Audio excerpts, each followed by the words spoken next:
The winter wind whistled through the empty streets of downtown as Ann Chen hurried along the cracked sidewalk, clutching her textbooks to her chest.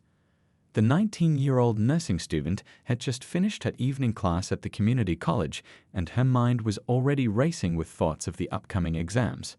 The bus stop was just 2 blocks away, and she couldn't wait to get home and warm up with her mom's famous hot chocolate. That's when she saw her, an elderly woman huddled in the doorway of Johnson's grocery, her thin frame shaking with each gust of wind. The woman wore layers of mismatched clothes, but they did little to protect her from the December chill. What caught Anne's attention wasn't just the woman's obvious distress, but the quiet dignity in her posture, the way she held herself despite her circumstances. Anne checked her phone. 10 minutes until her bus arrived. Her grandmother's words echoed in her mind. Sometimes the universe puts people in your path for a reason. The purple scarf around her neck certainly felt heavy with meaning. It was her most treasured possession, knitted by her grandmother just months before she passed away. Each stitch held memories of warm Sunday afternoons spent learning to knit, failing miserably, and laughing together. The woman looked up as Anne's shadow fell across the doorway.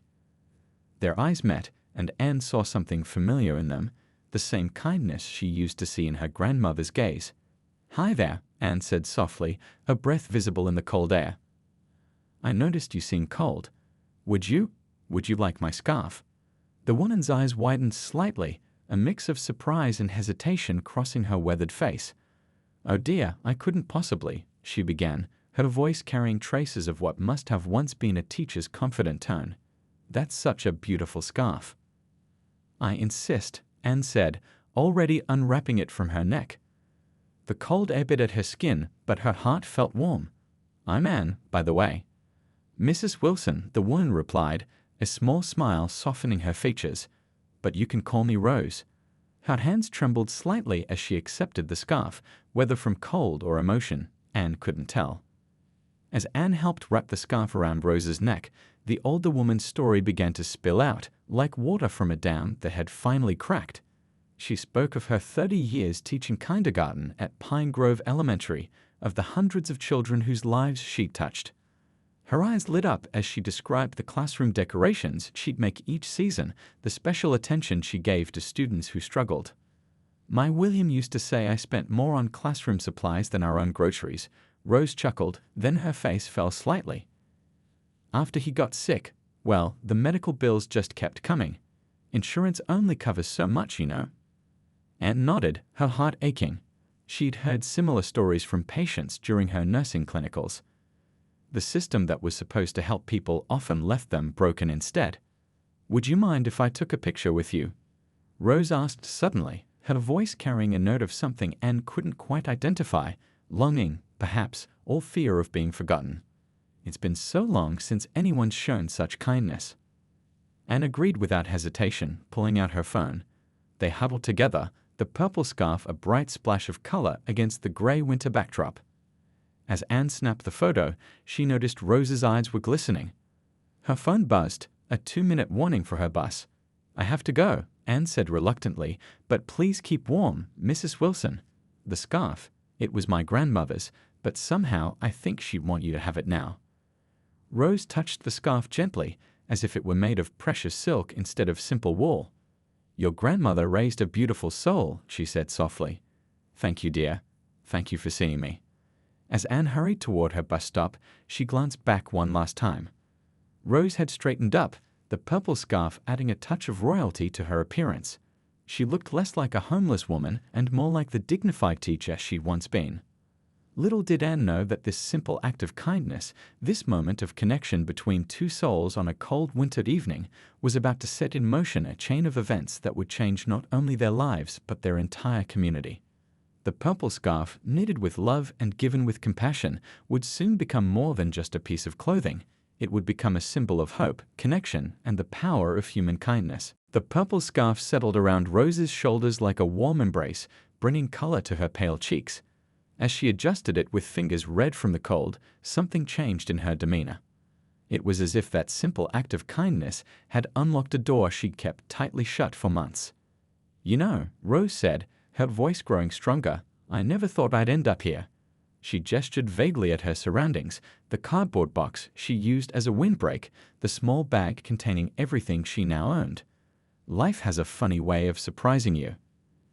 Anne found herself sitting down beside Rose, her bus momentarily forgotten. There was something about this woman that reminded her so much of her own grandmother, that same quiet strength, that dignity that no hardship could strip away. I used to have a classroom just like that one, Rose continued, pointing across the street to the warm glow of the evening tutoring center. Room 110, Pine Grove Elementary. Every September, I'd decorate it with paper sunflowers. Each student got to write their biggest dream on a petal. Some wanted to be astronauts, others wanted to open candy stores. She laughed softly, the sound carrying memories of happier days. What happened? Anne asked gently, noticing how Rose's hands kept touching the scarf as if drawing strength from it. Life, dear, just life.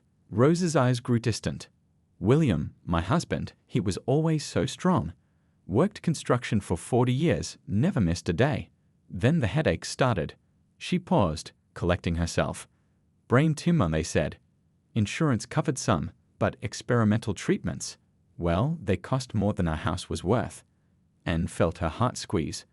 As a nursing student, she'd seen how quickly medical bills could overwhelm families, how one diagnosis could sweep away decades of careful planning.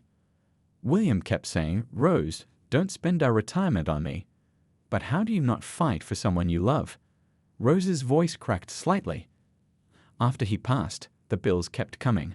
I sold the house, then the car. Stayed with friends until I couldn't bear to be a burden anymore. Pride's a funny thing. Sometimes it keeps you warm when nothing else will. Anne noticed Rose's hands were shaking, not just from cold now. Without thinking, she reached out and took them in her own. Rose's skin felt paper-thin, but there was surprising strength in her grip. The hardest part isn't being homeless, Rose confided, her voice dropping to almost a whisper. It's becoming invisible. People look right through you, like you're already a ghost. Haven't had anyone really see me in months until you stopped today. Anne squeezed her hands. I see you, Mrs. Wilson, I really do. Rose's eyes welled up. Would you mind if I showed you something? She reached carefully into her bag and pulled out a small, worn photo album. Some things you just can't leave behind, no matter how heavy they get. Together, they'd flipped through pages of memories, Rose in a bright classroom surrounded by smiling children, Rose and William at their wedding, family picnics, and holiday celebrations. Each photo told the story of a life well lived, of love given and received in abundance. This is why I asked for our picture earlier, Rose explained, touching the last empty page of the album. Sometimes I worry I'll forget who I used to be. Having proof that someone still sees me as a person, not just a problem, it means more than you know. Anne's phone buzzed again. Another bus would come in 20 minutes. This time, she didn't feel the urgency to rush off. Instead, she listened as Rose shared more stories about her teaching days, about the special needs student who finally learned to read, about the shy boy who grew up to become a teacher himself and still sent her Christmas cards every year. You know what I miss most about teaching? Rose mused, adjusting the purple scarf. The moments when a child's face would light up with understanding. That spark of connection, when they realized they weren't alone in their struggles. Kind of like what you did for me today. As they talked, the evening grew darker, but the space between them felt warmer, filled with a connection that transcended their different circumstances. Rose's stories painted pictures of a life dedicated to helping others, of small kindnesses that rippled outward in ways no one could predict. Neither of them could have known then that their chance encounter, bridged by a simple purple scarf, would soon become the catalyst for changes bigger than either could imagine. As Anne finally stood to leave, promising to return tomorrow with some hot coffee, she didn't realize that this wasn't just a moment of connection, it was the beginning of a story that would touch countless lives in their community. The next morning, Anne woke up earlier than usual. The memory of Rose and their conversation had stayed with her all night, weaving through her dreams. She reached for her phone, planning to show her mom the photos she'd taken with Rose. Maybe together they could think of more ways to help. But as she scrolled through her social media feed, her heart stopped. There, shared by the local community page, was an urgent post from Memorial Hospital. elderly woman found unconscious outside Johnson's grocery late last night.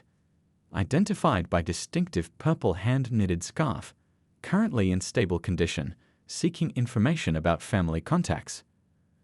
The accompanying photo showed the scarf, her grandmother's scarf, carefully folded on a hospital chair. Anne's fingers trembled as she dialed the number provided in the post. Memorial Hospital, how may I direct your call? A friendly voice answered. I have information about the woman brought in last night, Anne managed to say, her voice shaking slightly.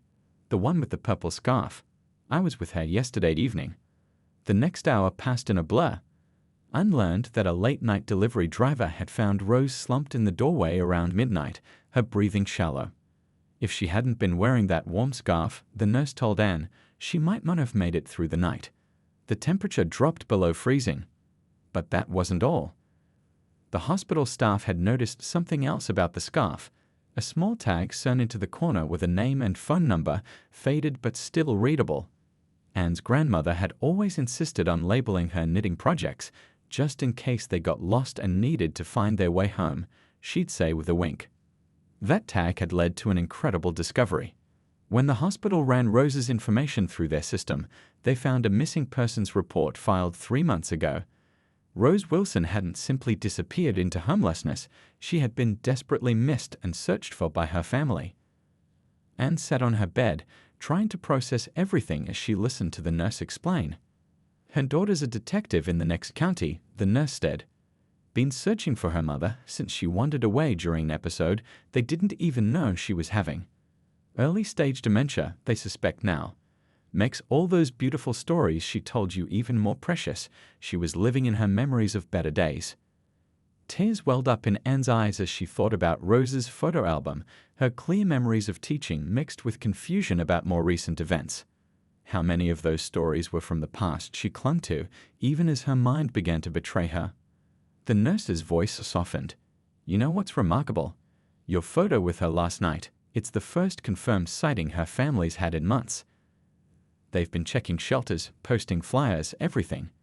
And all it took was one person stopping to show kindness, to see her as more than just another homeless person. Anne thought about how Rose had insisted on taking that photo, how she talked about not wanting to be forgotten.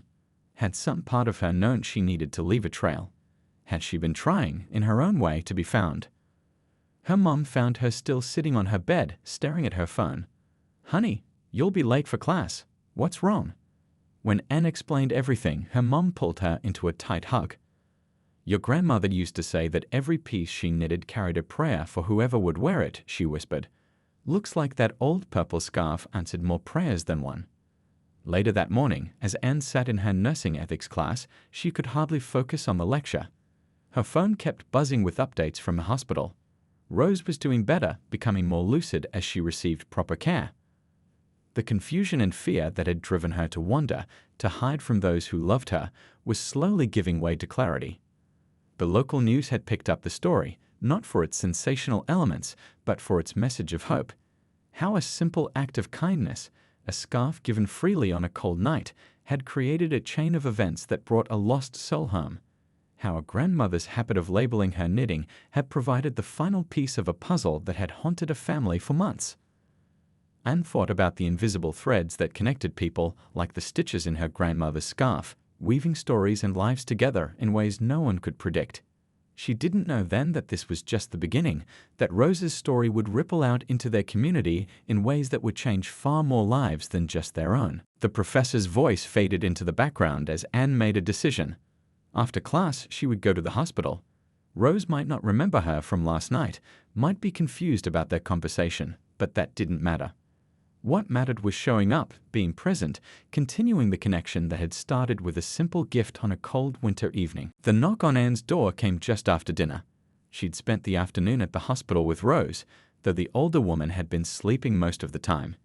Now, through the peephole, she could see 2 police officers standing on her front porch, their expressions serious but not stern. Miss Chen, the female officer asked when Anne opened the door. I'm Officer Linda Thompson, and this is Officer Mike Rodriguez. We'd like to talk to you about Rose Wilson if you have a moment. Anne's heart skipped a beat, but her mom appeared behind her, inviting the officers in for coffee. Soon they were all seated in the small living room, where family photos covered the walls and her grandmother's knitting basket still sat in its usual corner. "You're not in any trouble," Officer Thompson said, noticing Anne's nervous fidgeting. "Actually, we're here to thank you. You've helped solve a case that's been keeping us awake for months." Officer Rodriguez pulled out a tablet, showing Anne a series of missing person posters. There was Rose, looking healthier and better dressed, but with the same dignified expression Anne had noticed that first night. "Mrs. Wilson disappeared 3 months ago," he explained. "Her daughter's one of our detectives in the Northern Division. She's been searching nonstop." "The thing about missing persons cases involving elderly people with dementia," Officer Thompson added, "is that they're like putting together a puzzle where the pieces keep changing shape. Mrs. Wilson would be spotted in one area, but by the time we got there, she'd have moved on. She was always just one step ahead of us." Anne's mom brought in coffee and her homemade almond cookies. As they talked, the officers shared more details about their search. They'd checked every shelter, soup kitchen, and community center in a 50-mile radius. They'd followed up on dozens of leads that led nowhere. All while Rose's daughter worked double shifts, using her free time to put up posters and check security camera footage. "The hardest part," Officer Rodriguez said, dunking a cookie in his coffee, "was knowing she was out there somewhere, probably confused and scared, but still somehow managing to survive. These cases, they don't always have happy endings." And thought about Rose's stories, how clear some memories had been while others seemed to fade in and out. "She told me about teaching," she said softly, "about her classroom and her students, but when she talked about more recent things..." Officer Thompson nodded. "That's common with early-stage dementia. Long-term memories stay sharp while recent ones become fuzzy. The doctors think the stress of her husband's death, combined with the early symptoms she'd been hiding, led to what they call a wandering episode. But here's what makes your part in this so important," Officer Rodriguez added, pulling up the photo Anne had taken with Rose. "This image, combined with the label in your grandmother's scarf, gave us the solid confirmation we needed. No more guessing if a possible sighting was really her. No more wondering if she was still." He trailed off, but Anne understood what he wasn't saying. Anne's mom reached over and squeezed her hand. "My mother always said her knitting would help people find their way home," she said quietly. "I never knew how right she'd be." The officers spent the next hour getting Anne's detailed statement, everything she could remember about her conversation with Rose, any hints about where she might have been staying, who might have been helping her. Every detail, they explained, could help build a clearer picture of Rose's time on the streets, which could help them better understand and help other missing persons cases. "You know what stands out about this case?" Officer Thompson said as they prepared to leave. "It's not just that you gave Mrs. Wilson your scarf. It's that you took the time to really see her, to listen to her stories. In our line of work, we often see how people can walk past someone in need, looking the other way because it's easier. But you stopped. You connected, and that made all the difference." Officer Rodriguez added something that stuck with Anne long after they left. "Sometimes the smallest actions create the biggest ripples. A simple scarf, a shared photo, a moment of kindness. These things might seem small in the moment, but they can change everything." After the officers left, Anne sat in her grandmother's old knitting chair, running her fingers over the soft yarn in the basket. She thought about how her grandmother had labeled every piece she made, how she taught Anne that crafting something with love meant caring about where it ended up, who it might help. Her phone buzzed with a text from the hospital. Rose was awake and asking for her. Through her tears, Anne smiled. Tomorrow would bring more changes, more revelations, more pieces of the puzzle coming together. But for now, she just sat in the quiet living room, grateful for the invisible threads that connected people, for the legacy of love her grandmother had left behind in every stitch, and for the reminder that sometimes the simplest acts of kindness could solve the most complex problems. The hospital corridor seemed longer than usual as Anne made her way to Rose's room the next morning. Her footsteps echoed against the polished floors, mixing with the usual beeps and murmurs of hospital life. The purple scarf was carefully folded in her bag. The nurses had returned it after completing their investigation. Outside room 315, Anne paused. Through the half-open door, she could hear voices, one familiar, one not. Rose was awake, and she wasn't alone. "Mom, why didn't you tell me things were getting so bad?" The unfamiliar voice was gentle, filled with a mixture of relief and pain. "We could have figured something out together." "Oh, Jenny," Rose's voice replied, stronger than Anne had heard it before. "You had your own family to worry about, your own bills to pay. After your father, I just couldn't bear to be another burden." Anne knocked softly on the doorframe. Two pairs of eyes turned toward her, Rose's, now clear and alert, and those of a woman about her mom's age, wearing a detective's badge on her belt. Detective Jenny Wilson had her mother's same dignified bearing, the same kind eyes that crinkled at the corners. "Anne," Rose's face lit up. Come in, come in. Jenny, this is the angel I was telling you about, the one with your father's photo." Anne stepped into the room, suddenly shy. But Detective Wilson stood up and, to her surprise, pulled her into a tight hug. "Thank you," she whispered, her voice thick with emotion. "Thank you for seeing my mother when I couldn't find her." The next hour unfolded like a story being pieced together. Jenny explained how she'd first noticed something was wrong when her mom started missing their weekly dinner dates, making excuses that didn't quite add up. Then came the unpaid bills they discovered too late, the signs of confusion they'd overlooked. The day she disappeared, Jenny said, holding her mother's hand.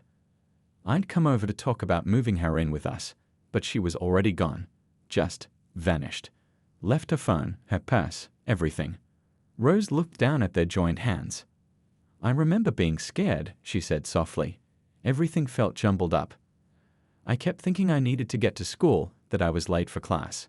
In my mind, I was still teaching, still needed to be there for my students." Anne sat in the chair by the window, watching mother and daughter reconnect.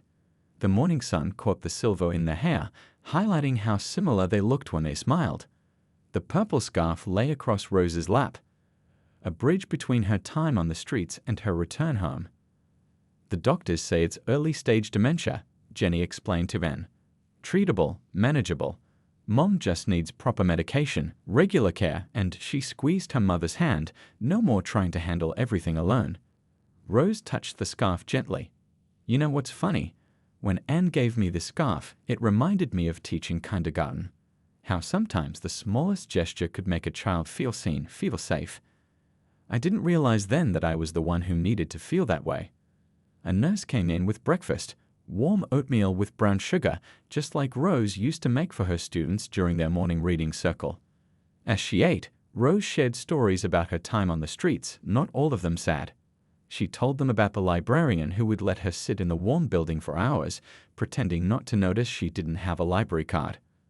About the diner cook who would leave day-old muffins by the back door. "But none of them really saw me," Rose said, "not until Anne stopped that night. Sometimes it takes a stranger to remind you who you really are." Jenny wiped tears from her eyes. "When I saw that photo you took with Mom, I'd been imagining the worst for months. But there she was, smiling, wearing this beautiful purple scarf. It was like seeing her come back to life." The conversation shifted to future plans. Rose would move in with Jenny and her family, no arguments this time. They had already converted the downstairs study into a bedroom, close to the kitchen where she could help with baking, her favorite hobby. The grandchildren were excited to have their grandmother back, eager to hear her teaching stories. "And you," Jenny turned to Anne, "you're going to be part of this story too. Mom tells me you're studying nursing. Well, you've already proven you have the heart for it." Anne blushed, thinking about her upcoming clinicals. "I just did what anyone would do." "But that's just it," Rose said firmly. "Not everyone does. Not everyone stops. Not everyone sees." She picked up the purple scarf, running it through her fingers. "You know, I think I'd like to learn to knit. Jenny, remember how I used to talk about teaching crafts after retirement? Before we lost Dad and everything got so complicated," Jenny smiled. "Maybe Anne could teach you. Didn't you say your grandmother taught you?" The idea bloomed in the warm hospital room, weekly knitting sessions, sharing stories and skills, building new memories while honoring old ones. As they talked, a nurse came in to check Rose's vitals, smiling at the animated conversation and the purple scarf that had become so much more than just a piece of clothing. It was a simple reunion in a simple hospital room, but it felt like watching a flower bloom after a long winter. Love, Anne realized, was a lot like her grandmother's knitting. Sometimes it got tangled, sometimes a stitch was dropped, but with patience and care, everything could be mended, made whole again. The local news station's camera lights felt warm in the hospital garden as Anne sat beside Rose, who was wrapped in her purple scarf despite the spring sunshine. It had been 2 weeks since their first meeting, and somehow their story had caught the attention of more than just the local community. "So tell us," the reporter, Mrs. Chen, no relation to Anne, asked, "how does it feel to know that a simple act of kindness led to such an amazing reunion?" Anne glanced at Rose, who was looking healthier every day, her eyes clear and bright with proper medication and care. "I don't think any act of kindness is really simple," Anne replied. "My grandmother used to say that kindness is like dropping a pebble in a pond. You never know how far the ripples will reach." The story had started small. A brief mention on the local news about a missing person found thanks to a student's compassion and a hand-knitted scarf. But something about it touched people's hearts. Soon, the hospital's switchboard was flooded with calls from people sharing similar stories about their own loved ones affected by dementia, about the struggles of aging parents too proud to ask for help. "The response has been overwhelming," Detective Jenny Wilson told the reporter. She sat on Rose's other side, her badge catching the sunlight. "We've had people coming forward to report elderly neighbors they're worried about, children reaching out about parents who've been struggling alone. It's like Anne and my mom's story gave them permission to ask for help." The camera panned to capture the small group that had gathered in the garden, other patients and their families, hospital staff, even Officer Thompson and Officer Rodriguez, who'd stopped by on their lunch break. They were all wearing purple ribbons, a symbol of the awareness campaign that had sprung up almost overnight. "Tell us about the community initiative that's grown from this," Mrs. Chen prompted, gesturing to the posters visible through the hospital windows. Rose straightened in her wheelchair, her teacher's voice coming through strong and clear. "We're calling it the Purple Thread, because like this scarf, we're all connected, all part of the same community fabric. It's about reaching out to elderly neighbors, checking on them, making sure they know they're not alone." The local senior center had already started a program pairing retired teachers with students for weekly activities. The police department was developing new protocols for handling cases involving elderly people with cognitive issues. Even the hospital had announced plans for a specialized geriatric care unit, with staff trained to recognize early signs of dementia and other age-related conditions. "But it's more than just programs and protocols," Anne added, thinking of the letters and emails she'd received. "It's about changing how we see each other, about taking time to stop and really listen." The camera captured moments of natural interaction as more people joined them in the garden. A young nurse brought out cookies her grandmother had baked. An elderly patient shared stories with a group of medical students. Officer Rodriguez showed everyone pictures of his own grandmother, who'd been diagnosed with dementia the previous year. "You know what's remarkable?" Jenny said, watching the impromptu gathering. "None of this would have happened if Anne hadn't stopped that night. If she hadn't seen my mom as a person first, not just someone experiencing homelessness." The story had even reached the city council. They were discussing new initiatives for elderly support services, including a hotline staffed by social workers trained to help families navigate the complex healthcare system. Local businesses had started offering senior-friendly hours with extra staff available to assist older customers. "The purple scarf has become quite a symbol," Mrs. Chen observed, noting how many people in the garden were wearing something purple.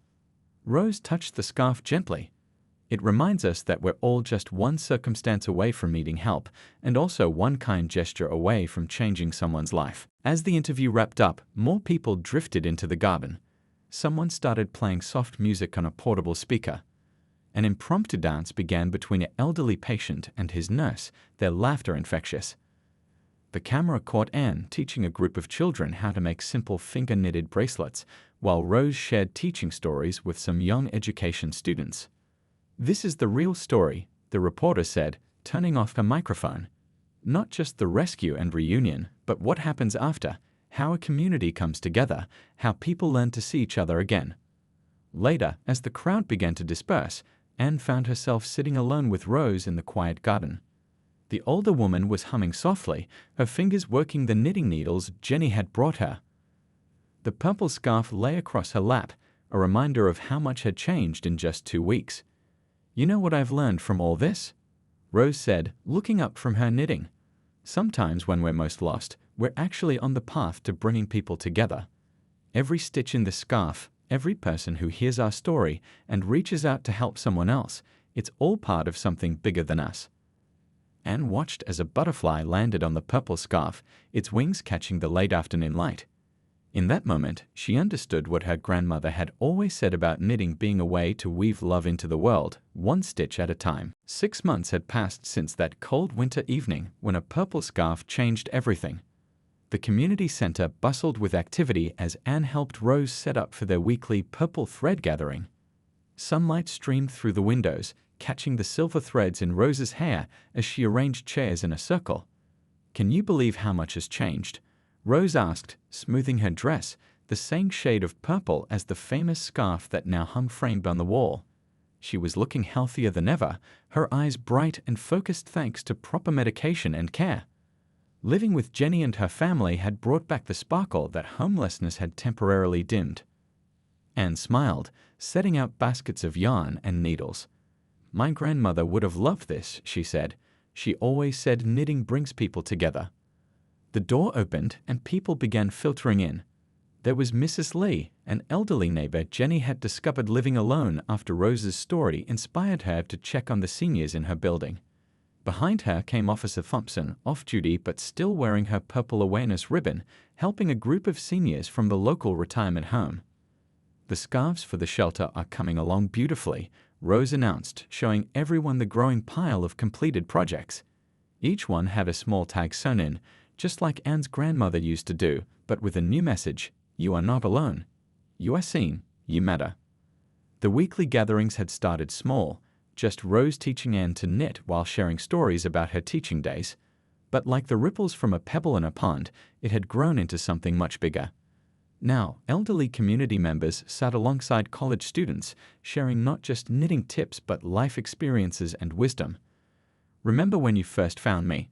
Rose asked softly as they watched a young nursing student help an elderly man wind his yarn. "I was so lost, not just physically but in my mind. Now look, I'm teaching again, just in a different way." The program had expanded beyond just knitting. In one corner, a retired accountant was helping a group of students understand budgeting. Near the window, a former librarian led a weekly book club. The community center had become a place where generations connected, where being old didn't mean being invisible. Jenny stopped by during her lunch break, still in her detective uniform. She watched her mother show a group of teenagers how to cast on stitches, her voice carrying the same patient tone she'd used with her kindergarten students. "You know what the best part is?" Jenny said to Anne. "It's not just about helping seniors anymore." Last week, one of our regulars noticed signs of depression in a young college student. Got him connected with counseling services before things got bad. That's what community really means, everyone looking out for each other. The purple scarf that started it all hung in a simple frame near the entrance, along with photos documenting the program's growth. There were pictures of Rose's first day home from the hospital, of Anne teaching her first knitting class, of community members coming together to help renovate the center. "We've helped identify 5 other seniors with early dementia symptoms," Officer Thompson shared during the break. "Got them connected with medical care before they ended up wandering. The Purple Scarf program is changing how we approach community policing." A local high school student raised her hand during the sharing circle. "My grandmother in Hong Kong saw the story online," she said. "They're starting a similar program there. It's spreading." Rose beamed with pride. "Every stitch connects us," she said, holding up her latest project, a complex pattern she would have struggled with 6 months ago. "Every story shared makes our community stronger." As the afternoon sun began to fade, Anne watched Rose gather her things, ready for Jenny to drive her home. There was no trace now of the confused, frightened woman from that winter night. In her place stood a community elder, surrounded by people who valued her wisdom and experience. "You know what I learned from all this?" Rose said as they walked to the parking lot. "Sometimes being lost helps you find your true purpose. That scarf wasn't just about keeping me warm, it was about weaving people together." Anne thought about her nursing classes, about how this experience had shaped her understanding of patient care. "And sometimes," she replied, Helping others find their way helps you find yours. The sun was setting as they said goodbye, painting the sky in shades of purple and gold. From somewhere nearby came the sound of laughter, more community members arriving for the evening programs. The center stayed open late now, a light in the darkness for anyone who needed connection. The purple scarf that started their story had faded slightly in its frame, but its impact continued to grow. It reminded everyone who walked through those doors that the simplest acts of kindness could transform not just one life, but an entire community. As Anne watched Jenny's car pull away, she touched the small knitting needle pin on her nursing uniform, a gift from Rose, and now part of a growing movement. Across the city, similar pins could be seen on police uniforms, social workers' lanyards, and hospital staff badges, a quiet signal that said, "I see you. You matter. You're not alone." The story of the purple scarf had no real ending because it continued to inspire new beginnings every day. In classrooms, nursing homes, and community centers across the country, people were learning to look closer, listen longer, and weave stronger bonds with those around them. And it all started with one simple act of kindness on a cold winter night.